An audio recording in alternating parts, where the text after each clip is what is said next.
game designer is like saying I'm a doctor, right? You can be anything from a like a para to all the way to someone who's super senior, right?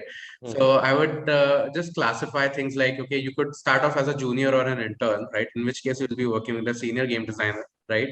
Mm. And usually a good company would have a lead game designer, and some companies might even have a director of design or creative director, right?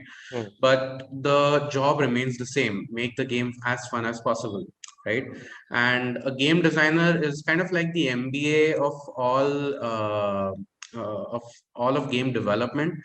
So I am a BBA graduate myself, and when I actually studied way back when, they taught us a little bit of everything. They taught us a little bit of finance, IT, accounting, you name it, right? So the Mm. whole idea is that, hey, you need to know a little bit of everything that goes on in a business so that you can speak everyone's language, right?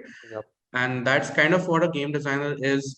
At its core, a game designer is a communicator, right? Mm. Because he's the guy who has the most amount of ideas, and he has to come up with a plan, right? Sometimes it's the architect, but he has to work with all the people who have the larger ideas, who have the vision, and he has to crystallize it to a point where he can go to a programmer and say that, hey, we'll need to build this module this week so that this feature can work. And then he can work with the art team and tell them that, hey, we need art made in this specification, right?